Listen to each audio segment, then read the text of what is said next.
Bismillah, walhamdulillah, wassalatu wassalamu ala rasulillah wa alihi wa ashabihi wa man wala, amma ba'd.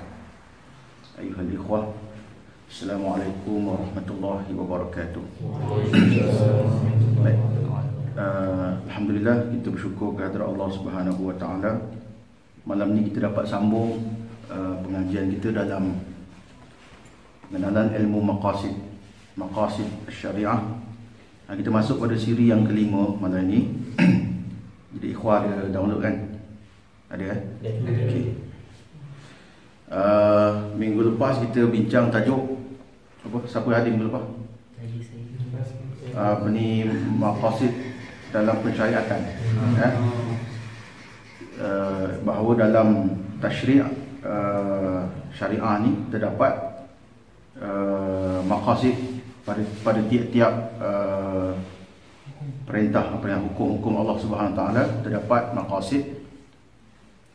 Penting perkara ni kita sebut dulu sebelum kita bincang tajuk maqasid yang lebih luas, sebab mereka yang tak mengambil tajuk-tajuk asas ni yang membahaskan maqasid secara melampau, dan sebenarnya mereka tu dah banyak membuka ruang supaya syariah ni tidak dilaksanakan. Sebab tu kita boleh tengok sekarang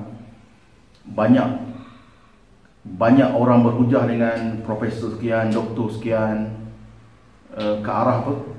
Ke arah tidak melaksanakan syariah. Jadi benda ni yang kita perlu sedarlah. Bagaimanapun, saya banyak merujuk Dr. Ahmad Raisuni.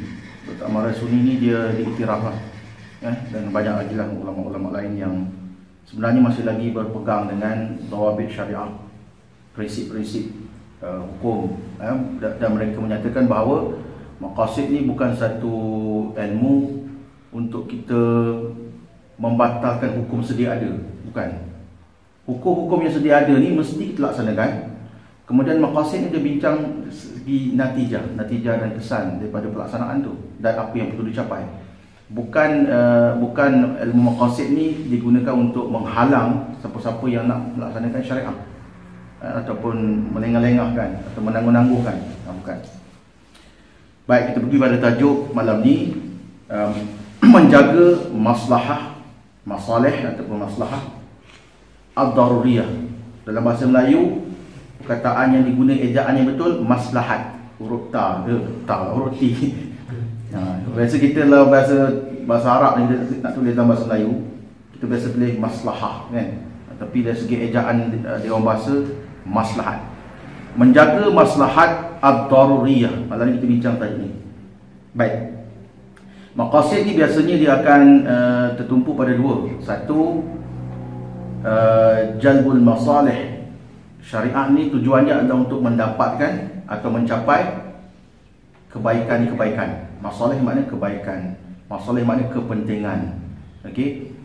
Dan lawan dia darul mafasid.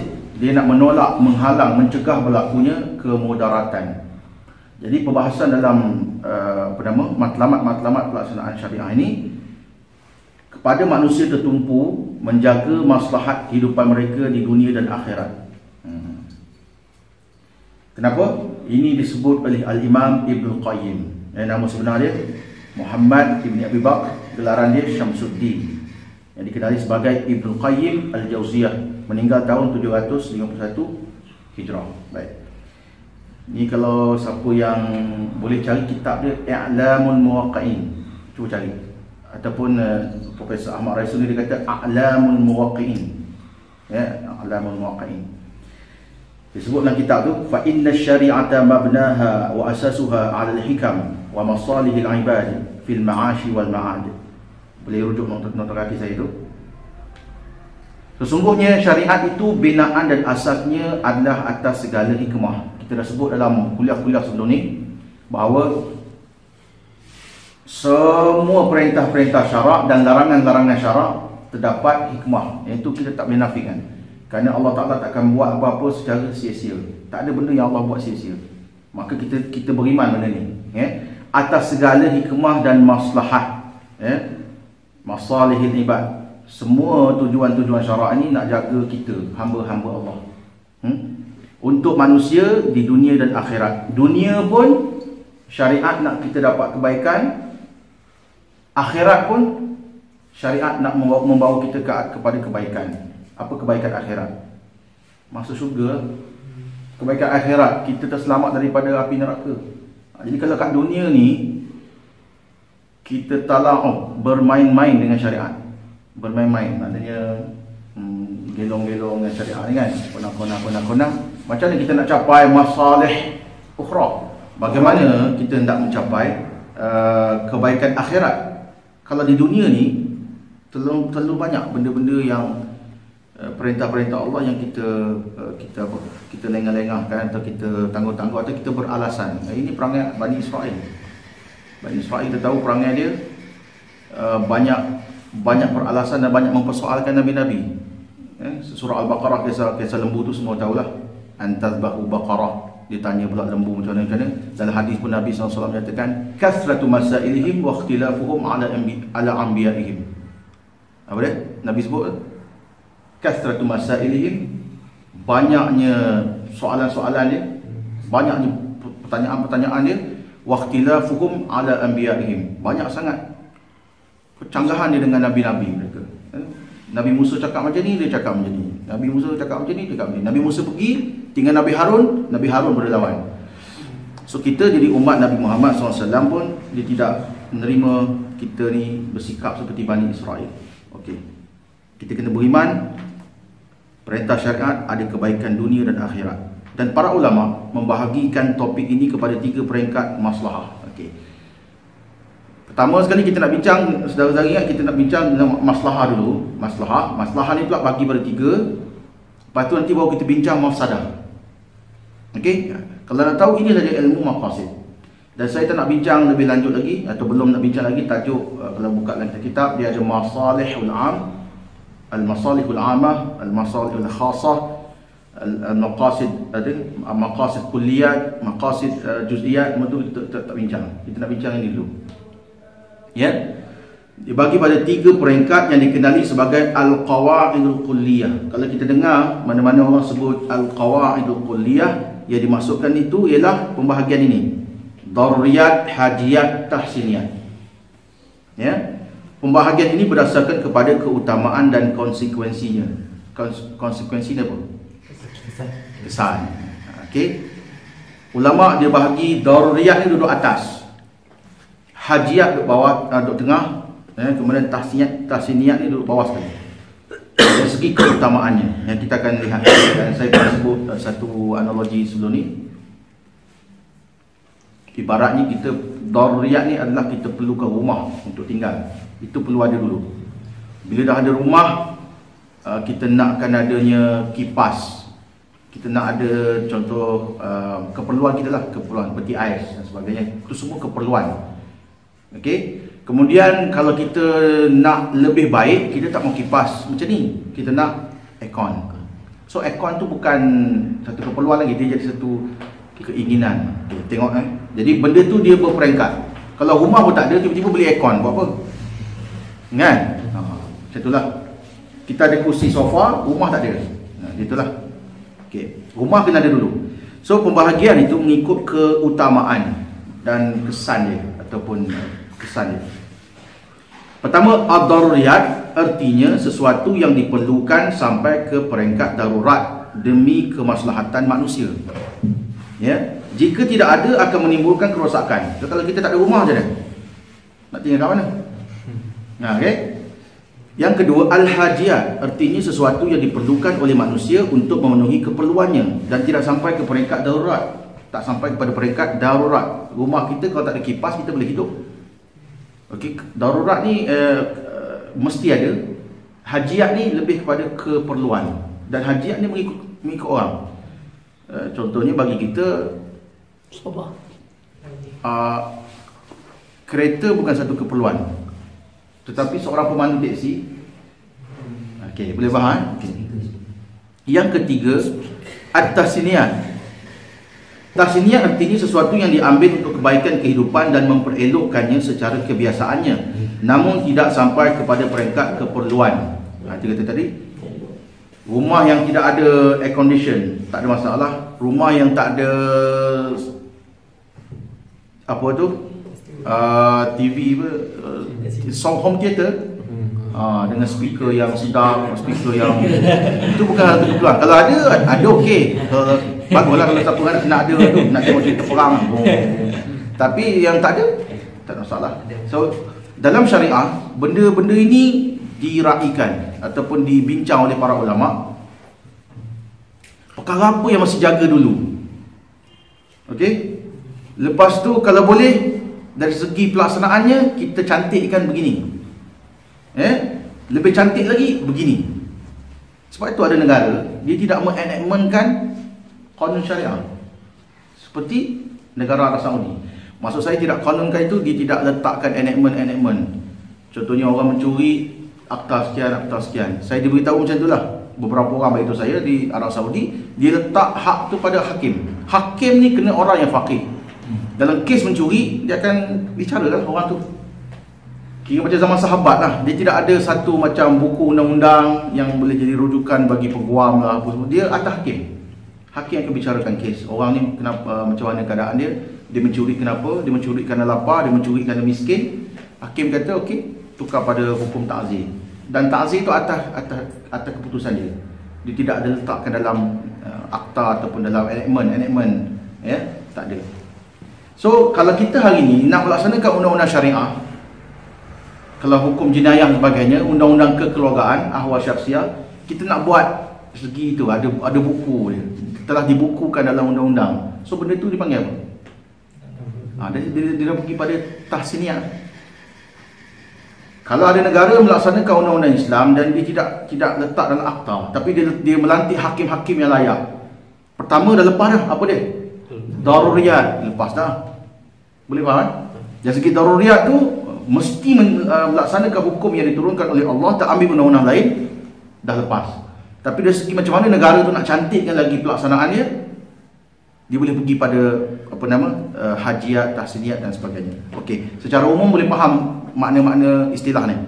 Daruriyat tu apa dia, hajiat tu apa dia, tahsiniat tu apa dia. Boleh Cuma pada tulisan kita ataupun pembentangan kita malam ni, kita akan tumpukan tajuk tentang ad-daruriyah daripada ketiga-tiga kawaid kuliah di atas. Malam ni kita ambil satu dulu. Okey, kita ambil ad-daruriyah. Apa makna ad-daruriyah di sisi para ulama? Saya ambil dua takrif saja.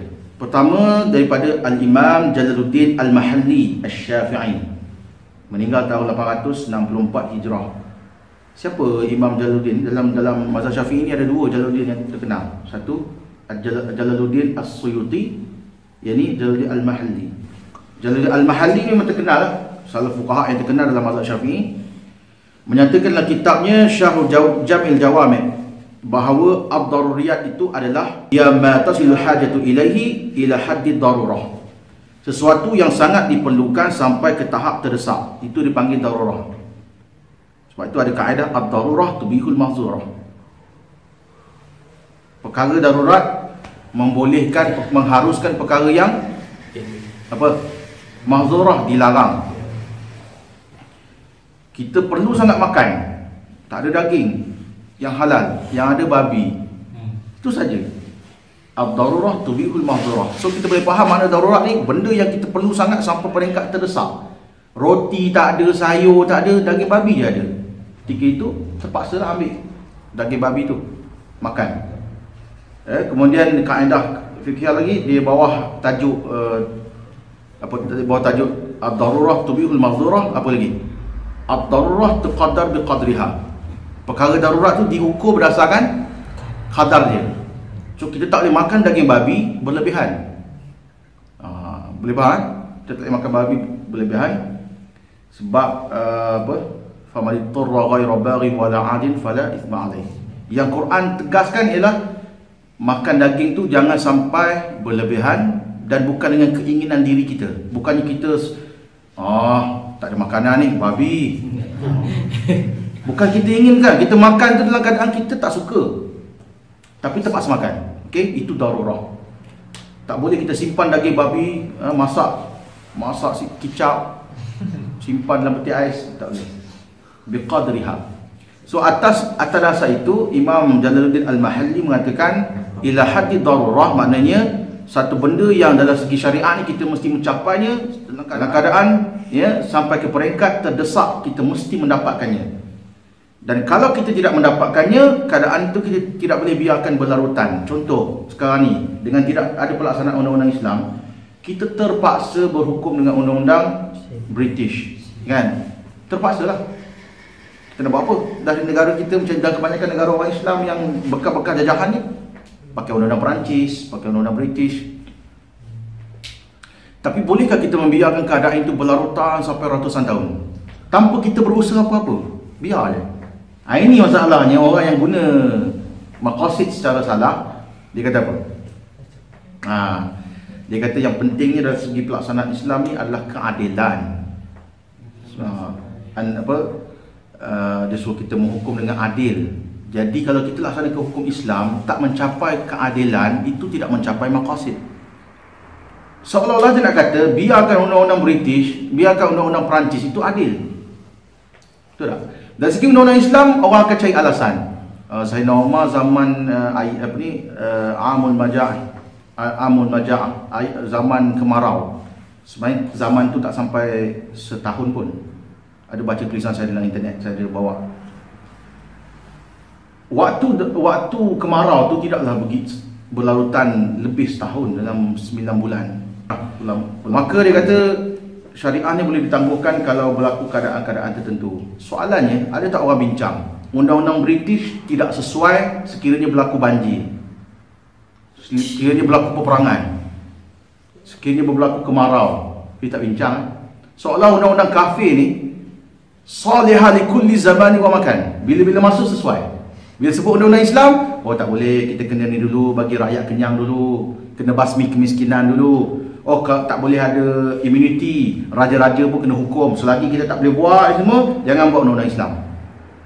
Biasa tak antum dengar benda-benda macam ni? Bias. Undang-undang kafir seolah-olah biarkan berjalan. Tapi kalau undang-undang Islam, banyak alasan. Dan kita rasa macam bila kita bercakap undang-undang Islam ni, kita rasa rendah diri. Sebenarnya kita kena kagum dengan undang-undang Islam. Itu pertama. Yang kedua, manakala Al-Imam Muhammad Al-Tahir Ibn Ashur yang meninggal tahun 1393 Hijrah, dia mengatakan, dia kata hiya allati takunu al-ummatu bimajmu'iha wa ahadiha fi daruratin ila tahsiliha bihayth la yastaqimu an-nizamu biikhtilaliha bihayth idza in kharamat ta'ulu al-halatu al-ummah ila fasadin wa talashin. Sesuatu yang umat ini secara perkumpulan dan perseorangan berada dalam keadaan darurat untuk mendapatkannya. Tak kira kamu ni masyarakat dan sebuah negeri, sebuah negara, ataupun dari segi perseorangan, kita sendiri secara individu, kita mesti mencapai perkara yang dikatakan darurah itu, ya? Di mana peraturan hidup tidak akan menjadi lurus dengan kepincangannya, dan sekiranya ianya lenyap, maka keadaan umat akan kembali menjadi rosak dan binasa. Sebelum kedatangan Nabi Muhammad SAW, macam mana cara hidup manusia? Jahiliah, berzina, membunuh, ya, orang yang kuat menindas yang lemah, riba, dari segi ekonomi dikuasai oleh Yahudi dan sebagainya. Semua keadaan yang buruk. Okey, sekarang ni cuba kita tengok keadaan umat Islam. Keadaan kuat ke? Keadaan lemah ke? Kehidupan kita lebih baik pada zaman Nabi SAW ke? Lebih buruk ke? Sekarang ni hutang telah menjadi satu gaya hidup. Hutang telah menjadi lifestyle. Betul tak? Beli kereta hutang, beli rumah hutang. Sebab sistem ekonomi yang berjalan sekarang ni, sistem apa? Siapa yang menguasai apa nama kita panggil, polisi-polisi kerajaan? Patutnya tanah, saya sebut tadi kan, darurat ni apa? Daruriyat ni antaranya kehidupan kita ni mesti ada rumah. Sepatutnya orang jadi pemerintah, dia kena pastikan rakyatnya senang untuk dapat rumah, senang untuk dapat air, senang untuk dapat elektrik sehari ni lah. Dan benda-benda ni tidak boleh diniagakan dan tak boleh dimonopoli oleh kerajaan. Air, maknanya bolehlah ambil sedikit bayaran daripada rakyat ataupun cukai, ataupun kalau negara tu kaya, dia kena pastikan sistem air di negara dia semua orang dapat, dan kalau boleh percuma bagi. Pasal memang Allah alihkan air kat bumi tu untuk siapa? Untuk rakyat lah. Bila kita dipilih menjadi orang yang memerintah, menjaga kehidupan rakyat, kita kena mudahkan supaya rakyat dapat air. Bagi percuma. Kos dia, kalau negara tu kaya, dia tanggung sendiri. Kalau rakyat ni perlu bayar pun, dengan kadar yang sangat minimal. Rumah, tempat tinggal, semua ini daruriyat. Tapi masalahnya hari ini, sistem hidup kita berpandu kepada apa yang diajar oleh penjajah. Maka hari ini, betul tak kalau kita katakan umat Islam atau umat manusia secara amnya kembali menjadi rosak dan binasa dengan sebab undang-undang, dengan sebab sistem hidup, dengan sebab cara hidup yang kita amalkan sekarang. Tidak berpandukan syariah, kecuali juzuk-juzuk yang kecil. Ibadah, okeylah, semayang apa semua orang tak halang. Solat apa semua dia buka beberapa ruang-ruang dalam syariah yang ni boleh laksana. Dan kesan daripada sebahagian yang kita tak laksana ni, kita sedang hidup dalam keadaan yang sangat menderita. Setuju tak? Sekarang ni kita hidup dalam keadaan sangat menderita sebab perkara-perkara yang dikatakan prinsip-prinsip syariah itu telah pun lenyap dalam kehidupan kita. Maka itu ad-daruriyat dalam syariat Islam adalah berkaitan dengan perkara-perkara yang tidak boleh diabaikan. Bahkan mendapatkannya dan memeliharanya adalah satu kewajipan. Hal ini merangkumi 5 perkara yang disebut sebagai al-kulliyatul khamsah, ataupun setengah ulama kata ad-daruriyatul khamsah. Ayat ini kita masuk pada tajuk 5 perkara dalam maslahah. Dalam maslahah ada darurat, daruriyat, hajiat, tahsiniat. Dalam daruriyat ni dia bahagi pada 5 perkara lagi. 5 perkara ni mesti dijaga oleh syariah. Kalau kita hidup dalam dunia hari ni kita tak dapat 5 perkara ni, kehidupan kita rosak. Dan kita kena setujulah, zaman sekarang ni kita hidup memang banyak kerosakan. Lahir anak luar nikah, orang Islam tanggung hutang, beban dengan kehidupan, dengan macam-macam lah. Okay. Perkara yang pertama, hifzuddin, jaga agama. Yang kedua, hifzun nafs, jaga nyawa. Yang ketiga, hifzul aql, jaga akal.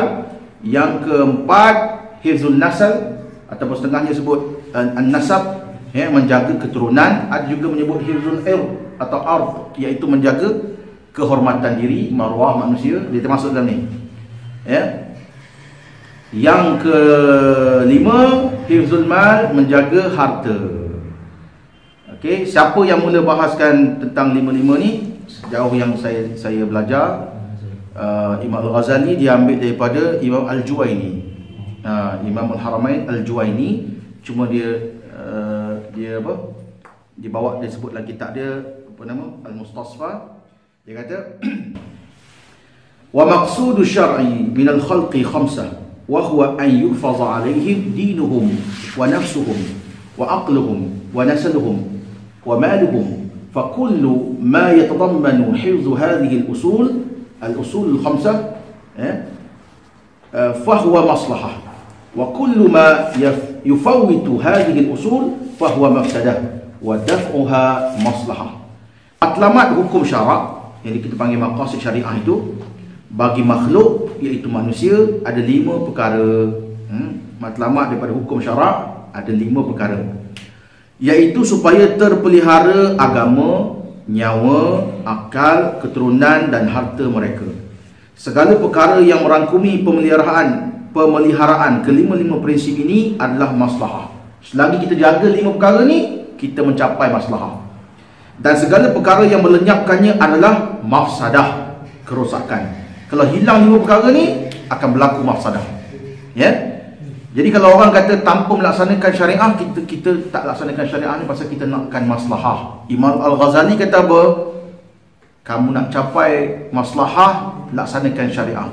Bila kamu tak laksanakan syariah, kamu takkan capai 5 perkara ni. Bila kamu tak capai 5 perkara ni, mafsadah.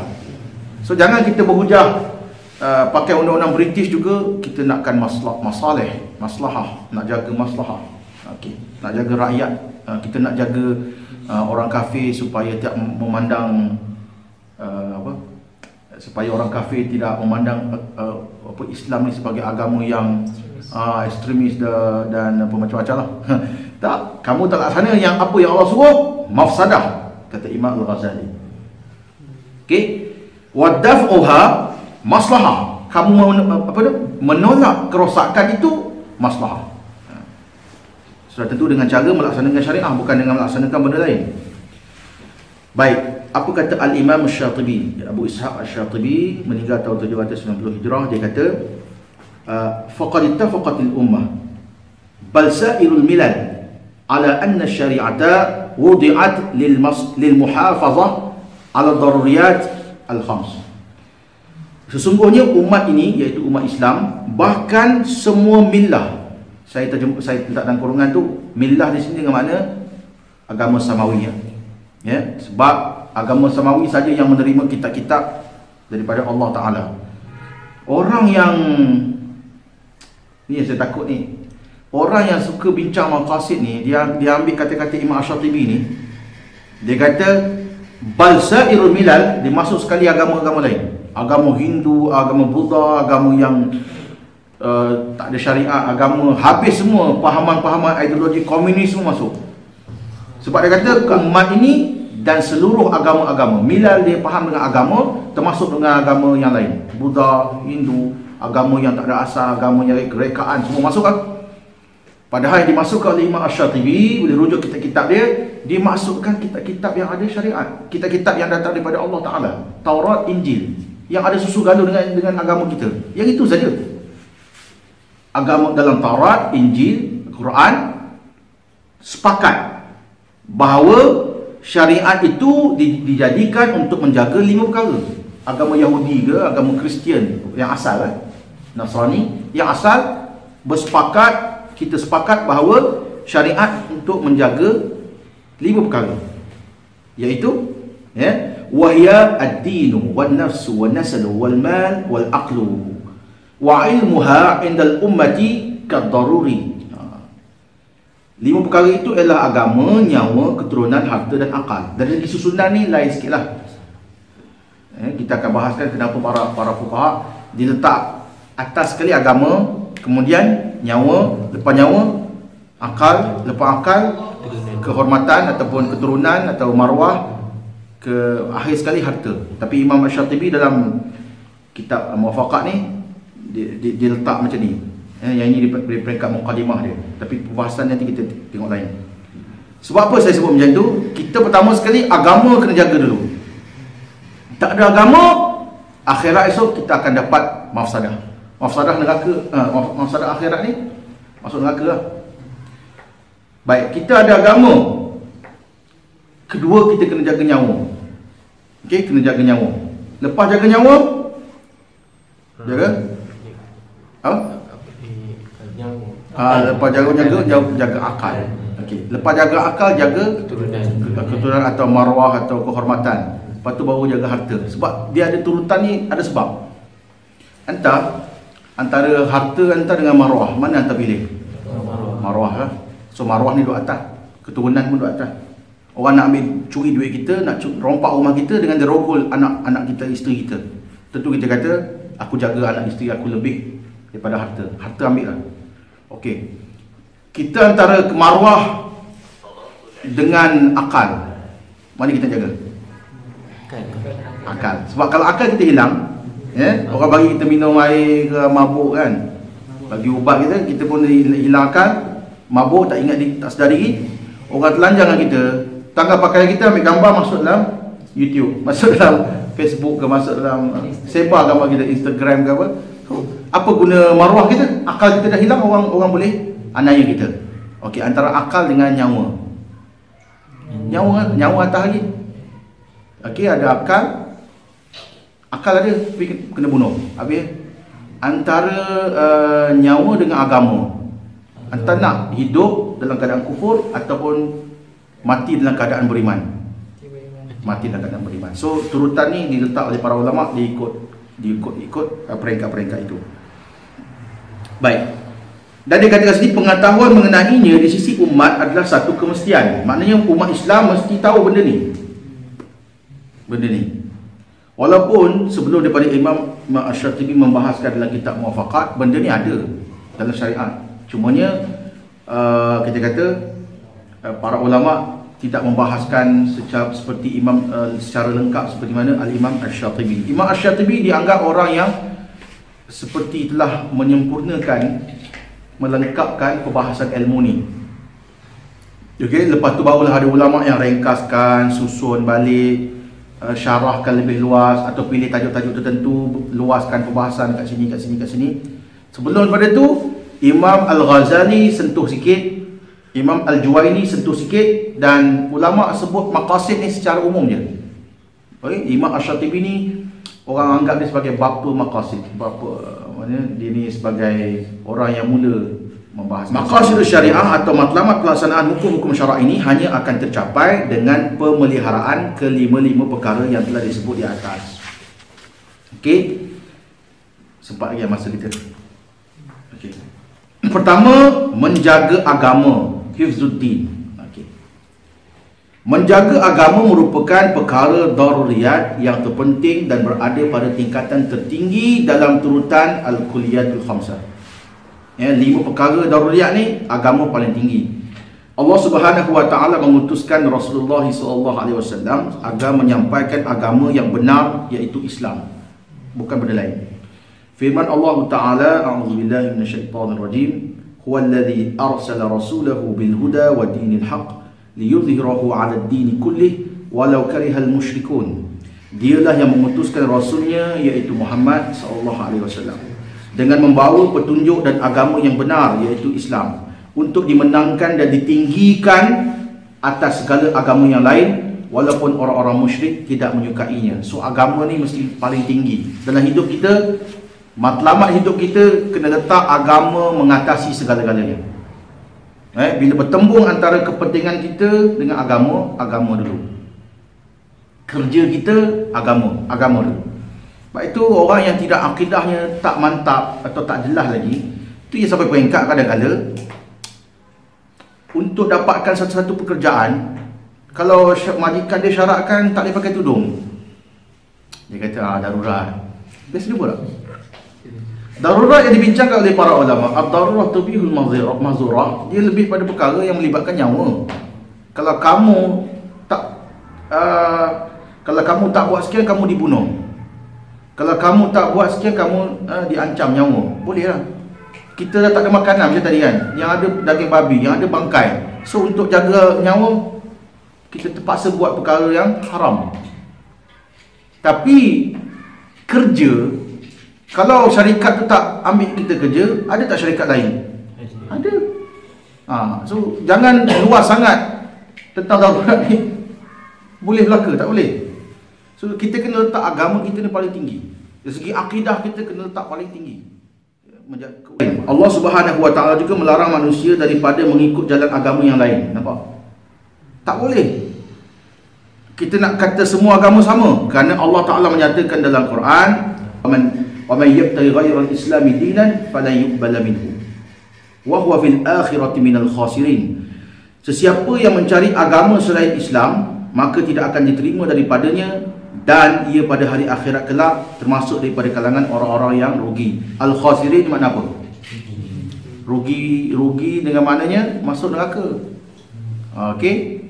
Bukan rugi, rugi tak apa. Kalau rugi di dunia, Allah bagi kita peluang. Kalau kita berniaga kat dunia ni, hari ni kita rugi, esok ada modal niaga lagi. Tapi rugi di akhirat, masuk dalam neraka. Okey. Kalau kita memilih agama lain daripada Islam, so akhirat ni minal khasirin, maknanya kamu masuk neraka. Dulu kita dah sebut tentang ayat innad dina indallahi Islam, masuk dalam perkara yang sama. Tak boleh cari agama lain. Agama yang diterima di sisi Allah adalah Islam. Maka itu kita kena letak kepentingan Islam mengatasi segala-galanya dalam hidup kita. Oleh kerana menjaga Islam daripada kerosakan atau mafsadah adalah merupakan daruriyat yang paling besar dan terpenting, maka Islam mengharamkan perbuatan riddah. Nampak? Nak jaga diri kita, nak jaga masyarakat. Sebab tu saya sebut tadi, Islam ni Kita bukan jaga diri kita saja, kita jaga masyarakat. Bila ada mana-mana di kalangan orang Islam murtad, kita tahulah tempat dia kat mana. Neraka lah. So kita tak nak orang Islam mati dalam keadaan kufur, maka syariat menetapkan undang-undang. Tengok, sebagai contoh peranan syariat untuk menjaga agama ialah disyariatkan hukum bunuh bagi orang yang murtad. Di sini kita bahas maqasid pada track yang betul. Jaga agama dengan makna apa yang syariat suruh buat. Contohnya hadis Nabi SAW, man baddala dinahu faqtuluh. Sesiapa yang menukar agamanya, maka hendaklah kamu bunuh ia. Okey, perbahasan ulama ada, saya akan sebut sebentar lagi.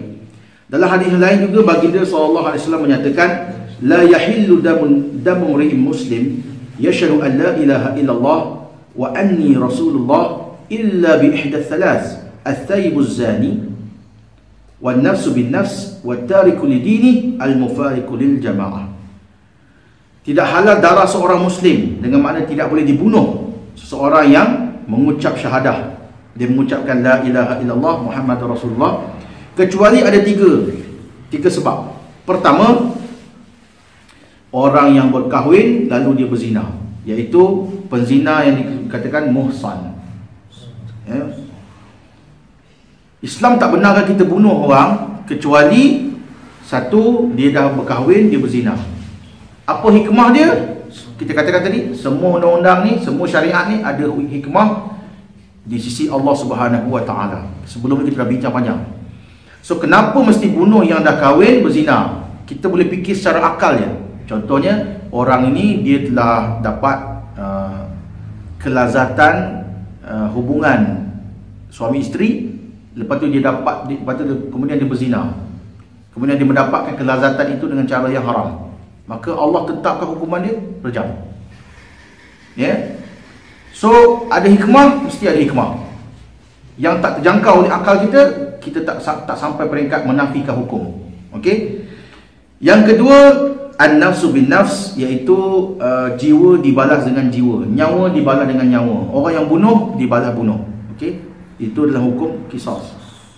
Dan orang yang murtad, ini kita nak ambil hadis ni, wattariku lidini, orang yang murtad meninggalkan agamanya dan memecah belahkan kesatuan jamaah. Jamaah masuk ke sini iaitu jamaah kaum muslimin. Sebab itu ada perbahasan tentang benda ni. Orang murtad bagaimana yang dibunuh? Kalau dia murtad dengan sebab ragu, dia tinggal dalam negara orang Islam, di sini ada perbahasan ulama. Pandangan yang keras dalam mazhab Hambali, bunuh. Mazhab Syafi'i dan Maliki mensyaratkan bila seorang tu dia mengaku dia murtad, batal agama dengan 3 perkara. Apa? Satu, i'tiqad, satu kata-kata, satu perbuatan. Dan bila dibawa depan hakim, dia mengaku. Diberi masa 3 hari. 3 hari 3 malam untuk dia bertaubat. Dia panggil ni istitabah. Maknanya dalam peruntukan dalam mazhab Syafi'i, kalau hakim, dia kena bagi masa 3 hari. Dalam penjara, kalau dia solat, boleh lepaskan. Kalau lepas 3 hari tu dia tetap berpegang dengan kekufuran dia, maka hukum pancung. Maka dalam mazhab Hanafi, Imam Abu Hanifah, dia kata orang yang murtad tetapi dia tidak mengganggu negara, dia tidak mengganggu keamanan negara, boleh dipenjarakan selagi dia hidup. Sepanjang hayat dia, kita boleh dakwah dia lagi. Kita melihat kepada maqasid hadis tadi. Kenapa Nabi SAW mengatakan al-mufariqu lil jamaah? Kerana pada zaman dahulu, pada zaman Nabi SAW, zaman sahabat, soal akidah ni dia berkaitan dengan loyalty terhadap negara, ketaatan kepada negara. Hari ni kalau anda sebagai perisik, anda rakyat Malaysia, tapi anda menjual rahsia negara, anda duduk dalam Kementerian Pertahanan, anda dapat maklumat segala fail-fail rahsia kerajaan, anda jual kepada pihak musuh. Lepas tu kerajaan kita hukum bunuh. Mereka hukum bunuh, rakyat dia yang khianat. So sebab kenapa orang murtad ni dihukum bunuh, sebagai fuqaha mengatakan sebabnya ialah tadilah, bila dia murtad, dia akan khianat kepada negara Islam, maka itu hukuman bunuh, kerana mudaratnya lebih besar Bila kita biar tengok murtad yang menyebarkan kemurtadan dia iklankan, kemudian dia ajak orang lain murtad, yang ini boleh dihukum bunuh. Tapi kalau dia murtad, dia ragu, ya, dia ragu. Kata Al-Qaradawi, Imam Syekh Al-Qaradawi, dia kata orang seperti ini perlu dihujahkan pada dia. Apa benda yang dia ragu tentang agama ni, mesti dijelaskan balik satu-satu, belum lagi hukum bunuh. So kita pegang dulu bahawa nas ini secara zahirnya orang murtad bunuh. Kenapa bunuh? Nak jaga agama. Dari segi pelaksanaan kita boleh bincang perbezaan pendapat di kalangan fuqaha tadi. Dan di negara kita setakat yang nak laksanakan balik undang-undang jenayah ni ada dua negeri lah, Kelantan dan Terengganu. Yang dari segi apa? Enactment itu telah diluluskan peringkat negeri. Cuma perlu pindah akta di peringkat federal. Kelantan dan Terengganu saya dah tengok dah. Dia punya tu. Dan Timbalan Menteri Besar Kelantan, saya tanya dengan dia sendiri, murtad ni kita pakai pandangan mana? Dia kata kita pakai pandangan dalam mazhab Hanafi. Nampak? Itu pentingnya kita meraihkan keluasan pandangan ulama, fuqaha. Ya, dalam negara kita sekarang ni, kita nak hukum bunuh orang murtad, dia agak keras. Dan kalau kita lihat kepada faktor-faktor tadi, kalau dia murtad, dia tidak mengancam. Dia tidak mengancam keamanan negara. Kita boleh penjara dia. Ya, walaupun Nabi SAW mengatakan man baddala dinahu faqtulu. Jadi kalau dia tidak sampai mengancam keamanan negara, kita tak perlu bunuh lagi. Okey. Namun perlu ditekankan di sini, ya, hukuman bunuh ke atas orang yang murtad itu tidak boleh dilakukan oleh orang awam. Ni kena ingat. Antara nak menjaga syariah ni juga, hukuman itu tidak boleh dilakukan oleh orang awam. Ya. Sebaliknya pelaksanaan ini diwajibkan kepada pemerintah. Ini kerana jika perkara ini tidak akan jika tidak, perkara ini akan menimbulkan kemudaratan lain yang lebih besar. Mai semua orang nak buat laksana hukum, habis. Ketua kampung nak laksana hukum. Pelaksanaan hukum murtad hanya pemerintah.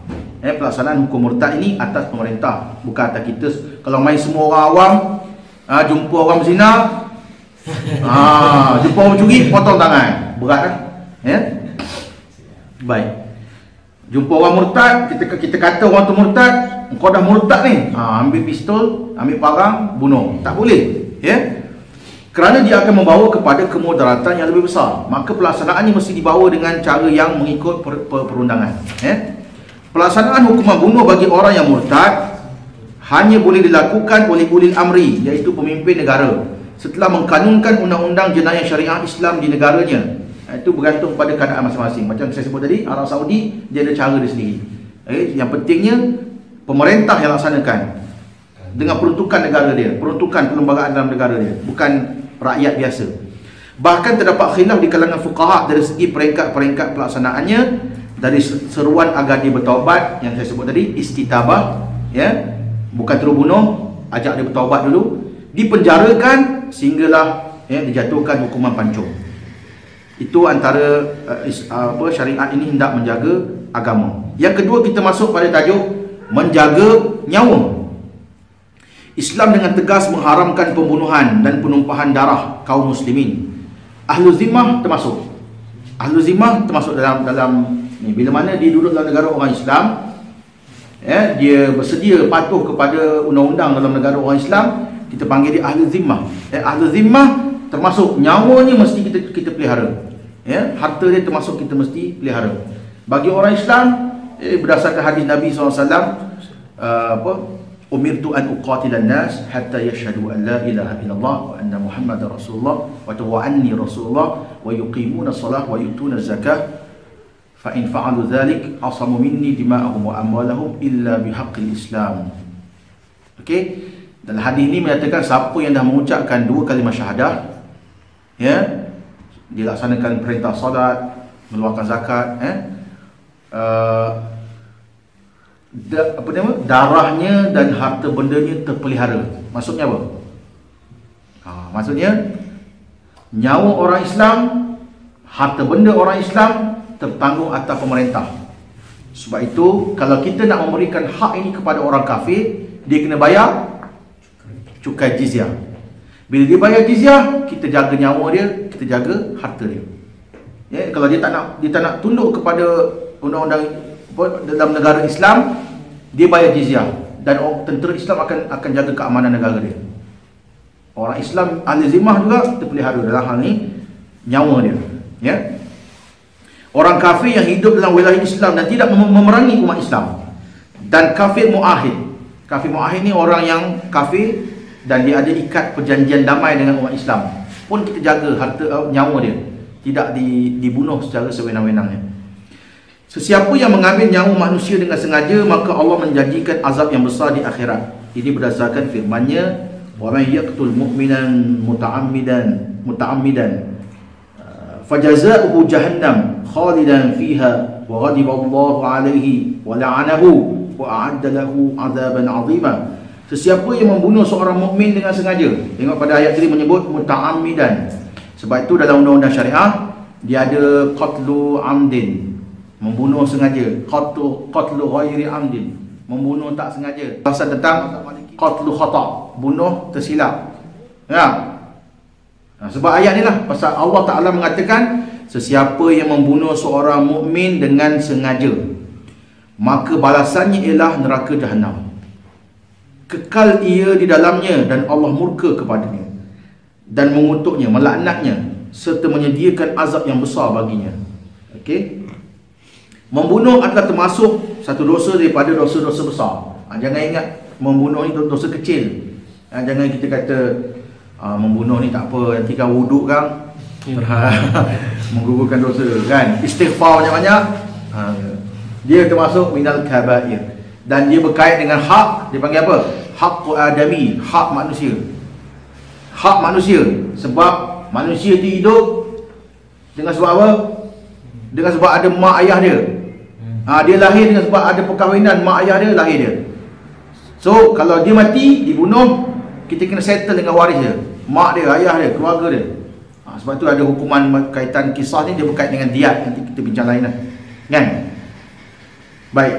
Membunuh salah satu dosa daripada dosa-dosa besar. Penjenayah disabitkan bersalah dalam kes bunuh boleh dijatuhkan hukuman qisas, iaitu dibalas bunuh.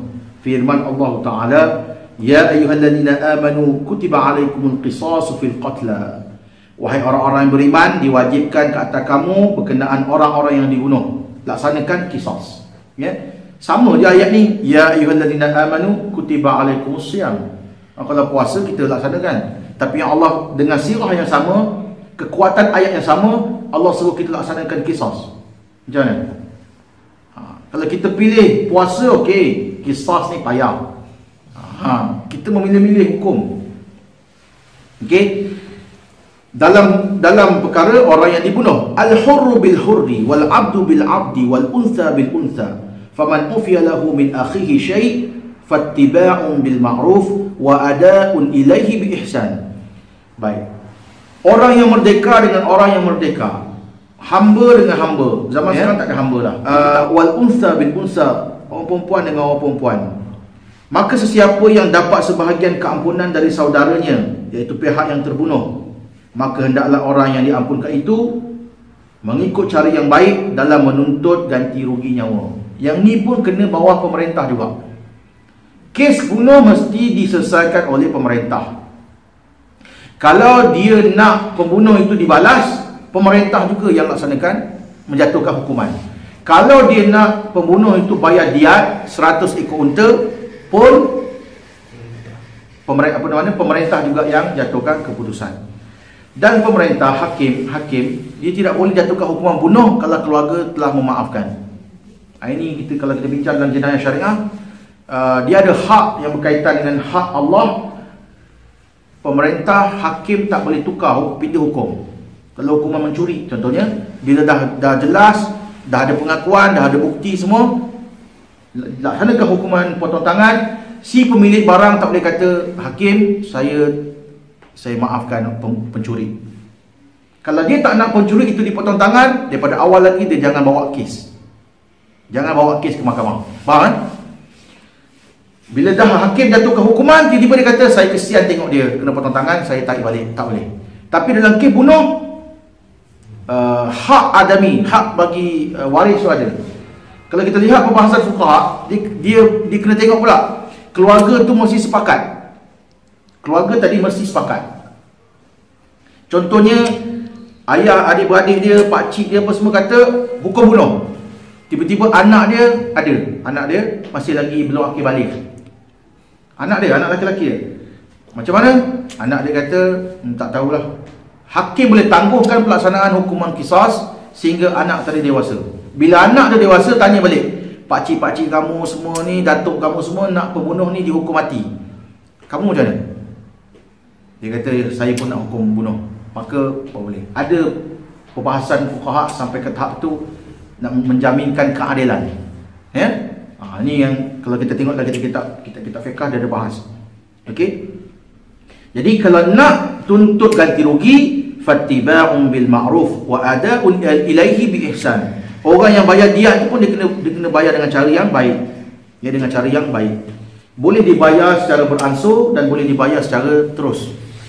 Zaman dulu boleh bayar cash, tak ada masalah, sebab biasanya pembunuhan ni dia berkait antara kabilah dengan kabilah. Kalau satu kabilah ni dia bunuh satu orang daripada kabilah lain, bila dia jatuhkan hukuman bunuh, keluarga tu maafkan, kabilah yang membunuh tadi dia akan kumpul harta benda saudara mara dia, kaum kerabat dia, bayar 100 ekor unta. Zaman sekarang ni satu kes di Arab Saudi, saya ingat dulu, diat dia 700 ribu lebih rial Saudi zaman tu, dengan ringgit dekat-dekat lebih kurang. So satu nyawa 700 ribu lebih lah. Lebih harga satu rumah. Harga satu rumah teres di bandar-bandar besar. Dzalika takhfifun min rabbikum wa rahmah wa man i'tada ba'da dzalika falahu 'adzabun alim. Walakum fil qisasi hayatun ya ulil albab la'allakum tattaqun. Allah Ta'ala mengatakan, bagi kamu dalam pelaksanaan hukum qisas itu terdapatnya kehidupan. Kenapa Allah kata macam tu? Bila kamu laksanakan hukum qisas, orang akan jadi takut untuk membunuh. Hari ni orang tak takut. Sebab undang-undang yang dibuat oleh manusia ni, dia tak mampu mendatangkan rasa gerun dalam hati orang. Kamu buatlah undang-undang apa? Undang-undang kursi bunuh dengan kursi elektrik, sampai terkeluar biji mata, tegak rambut, berbuih-buih keluar dari mulut. Tapi siapa yang tengok hukuman bunuh? Dia buat dalam penjara. Dia buat dalam penjara kan? Dia tak tayangkan live CNN, tak ada. Ataupun hukum pancung, hukum gantung. Hukum gantung pun, orang yang mengedar dadak hari ni, kita cakap ada ni, kalau kau tangkap ni kau kena gantung ni. Itu kalau kantoi. Tidak menggerunkan hati orang hukuman bunuh yang ada. Tapi kalau kita laksanakan hukum qisas, pancung, buat secara awam, secara umum. Macam Arab Saudi, kita tengok orang ambil gambar daripada jauh, daripada atas bas, daripada atas bangunan. Tengok orang kepala boleh tu. Sebab undang-undang Islam ni dia ada roh. Dan bunuh secara pancung lebih cepat mati bagi si penjenayah tadi. Nabi SAW menyatakan apa? Fa idza qataltum fa ahsinul qitlah. Kan, bila kamu nak bunuh, bunuh dengan cara paling baik. Ni gantung ni baik. Berat badan tau. Terbayangkan berat badan macam saya ni katakan 70 ke 80 kilo berat badan 70 kilo, 80 kilo ditanggung oleh tulang leher. Bila kita jatuh, badan kita, leher kita ni tanggung berat 70-80 kilo, patah. Leher kita patah, tak boleh bernafas, dan kita akan masa beberapa minit untuk mati. Bayangkan. Itu pasal bila buka je sarung kepala ni orang yang gantung, tengok lidah dia keluar. Seksa. Nampak? Bila kita tak laksanakan hukum Islam, akan berlaku mafsadah. Kita menzalimi penjenayah, tapi orang rasa okey. Tapi sebab undang-undang Islam, tak okey. Ini krisis keimanan masalah iman kita. Kita percaya undang-undang lain lebih baik daripada undang-undang Islam. Okey? Kalau kamu laksanakan hukum qisas, akan adanya kehidupan. Bagi siapa? Bagi orang yang ramai. Ya ulil albab, wahai orang-orang yang mempunyai akal fikiran. Ya, mudah-mudahan kamu bertakwa. Dalam ayat ini Allah Ta'ala menjadikan qisas sebagai salah satu sebab untuk menjamin kesejahteraan hidup manusia. Padahal kisas itu adalah hukum bunuh. Padahal hukum bunuh ni mafsadah. Tapi bunuh satu orang untuk jaga masyarakat yang lebih besar. Seorang pembunuh serial killer di Amerika Syarikat, dia bunuh satu orang, dia lapah kulit. Orang gila yang jenis penyakit psikopat, pembunuh bersiri, dia ambil satu orang, dia lapah kulit, orang tu ini bunuh. Lepas tu dia bunuh orang lain lagi. Dia bunuh orang lain. Kalau kita biarkan dia ni, ramai lagi orang ni. Ramai lagi orang lain yang akan jadi mangsa. Dalam adat orang Arab jahiliah, satu orang yang dibunuh, kaum kabilah dia akan balas dendam. Okey? Bila dia balas dendam, kabilah yang tadi dia takkan biar, walaupun kesalahan tu asalnya dari pihak dia. Pembunuh asal daripada kabilah dia. Tapi nak menjaga maruah kabilah dia akan balas balik. Sebab tu Aus dan Khazraj bergaduh berperang beberapa generasi sebab ni. Jadi bila kamu laksanakan hukum qisas, Allah kata akan adanya kehidupan. Kehidupan bagi siapa? Kehidupan bagi orang yang lebih ramai. Yang membunuh tu berapa orang dia? Tetapi bila kamu laksanakan qisas, dia akan menjaga kehidupan masyarakat yang lebih ramai. Baik. Dalam ayat ini Allah Ta'ala menjadikan kisah sebagai sebab untuk menjamin kesejahteraan hidup manusia. Padahal kisah itu adalah hukuman bunuh yang juga menuntut kematian si pelaku jenayah. Ini kerana dalam melaksanakan hukum kisah, hanya orang yang bersalah yang akan diambil nyawanya. Bukan semua orang kita nak bunuh. Orang yang bunuh je lah, kan? Itu pun ada syarat-syarat dia. Bunuh dia sengaja ke tak sengaja. Kalau zaman sahabat tu ada kes, satu orang ni dia buang air, dia qada hajat di dalam semak. Kemudian dia tengok ada dekat rumput dekat dengan dia tu ada bergerak. Dia ingat binatang buas. Tempat dia tengah buang qada hajat dia ambil batu, dia baling. Kena tutung dan terdiam. Dia pun lepas dia dah istinja dia pergi tengok. Rupanya orang qada hajat juga. Jadi pembunuhan seperti ini pembunuhan yang tak sengaja. Okey. Pemburu dalam hutan, dia nak tembak rusa, tertembak, dia pergi tengok orang, juga pembunuhan yang tak sengaja. So kita hukuman qisas ni hanya laksanakan kepada si pembunuh, orang yang layak untuk diambil nyawanya, membunuh dengan sengaja. Baik. Hukuman ini dilakukan untuk mengambil nyawa dengan hukuman bunuh bagi menjaga nyawa orang lain yang tidak bersalah. Tanpa melaksanakan hukuman ini, jenayah bunuh semakin berleluasa kerana tiada undang-undang yang mampu menghalangnya. Betul tak hari ini? Kita tak laksanakan undang-undang Islam, pembunuhan terus berleluasa. Membunuh jadi sengaja, jadi biasa. Dan saya tak sangka baru ni di beberapa bulan lepas, pembunuhan dekat dengan kawasan rumah saya. Dekat traffic light, kereta berhenti, lampu merah, motor tu punya follow kereta daripada jauh lagi. Dia ikut dalam orang. Berhenti traffic light, dia berhenti, tembak tong-tong. Dan kes ni dah macam biasa kat Kuala Lumpur. Kat Kuala Lumpur. Ada orang, seorang cikgu di Kelantan balik sembahyang asar, kena bunuh depan rumah. Pasal undang-undang yang ada tidak mampu untuk menghalang dan tidak mampu menggerunkan orang. Baik. Dalam menjaga nyawa juga, syariat membolehkan kita memakan makanan yang haram sekadar untuk mengelakkan kematian. Yang ini sudah tentu tadi, tapi kita baca sepatutnya dulu. Allah Ta'ala menyatakan, innama harrama alaikumul maitah waddama wa lahmal khinzir wa ma uhilla li ghairi llahi bih faman itturra ghaira baghin wala 'adin fa innallaha ghafurur rahim. Sesungguhnya Allah hanya mengharamkan kamu makan bangkai, darah dan daging babi dan binatang yang disembelih tidak kerana Allah. Maka sesiapa yang terpaksa memakannya kerana darurat, ini kita kata darurat ni, sedang ia tidak menginginkannya dan tidak melampaui batas pada kadar makanan yang diambil tu, maka tidaklah ia berdosa. Sesungguhnya Allah Maha Pengampun lagi Maha Mengasihani. Ayat-ayat membenarkan kita, memberi rukhsah, keharusan untuk kita makan bangkai, daging babi dan sebagainya. Kita tengok hujungnya akan ada Allah itu bersifat Ghafurur Rahim. Buka dalam mana-mana ayat yang berkaitan dengan membolehkan kita makan bangkai atau makan daging babi. Allah Ta'ala sebut di hujung tu sifatnya Ghafurur Rahim, dengan syarat kita bukan makan secara berlebih-lebihan. So ini maqasid syariah dari segi menjaga nyawa, maslahah untuk menjaga nyawa.